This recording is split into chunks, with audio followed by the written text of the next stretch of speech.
Microsoft এক্সেলে data নিয়ে কাজ করতে গিয়ে আপনি দেখলেন কিছু টেক্সটের এরকম জগাখিচুড়ির অবস্থা। কিছু টেক্সট ক্যাপিটাল লেটার, কিছু টেক্সট স্মল লেটার, কিছু টেক্সট ক্যাপিটাল বা স্মল লেটারে মিক্স আপ। এখন আপনি কি করবেন?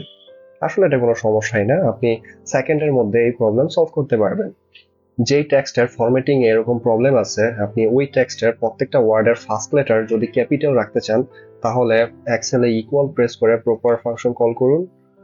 প্রপার ফাংশন কল করে ব্র্যাকেটের মধ্যে যেই টেক্সটের ওয়ার্ডের ফার্স্ট লেটার ক্যাপিটাল করতে চাচ্ছেন ওই টেক্সট সিলেক্ট করে দেন। সিলেক্ট করে ব্র্যাকেট ক্লোজ করে এন্টার প্রেস করেন, তাহলেই হয়ে যাবে। এবার এই ফর্মুলাটা কপি করে সব জায়গায় পেস্ট করে দেন, তাহলে যতগুলো টেক্সট এরকম ওই সবগুলো টেক্সট ঠিক হয়ে যাবে। এবার আপনি চাচ্ছেন এই টেক্সটের প্রত্যেকটা লেটারই ক্যাপিটাল রাখার জন্য, মানে প্রত্যেকটা পুরো টেক্সটাই হবে ক্যাপিটাল লেটারের। তাহলে কি করতে হবে? তাহলে আপনি এক্সেলে আপার ফাংশন কল করুন। আপার ফাংশন কল করে ওই টেক্সটটা সিলেক্ট করে এন্টার প্রেস করুন, তাহলে সবগুলা লেটারই ক্যাপিটাল হয়ে যাবে। এবার এই ফর্মুলাটা কপি করে পেস্ট করে দেন, তাহলেই হয়ে যাবে।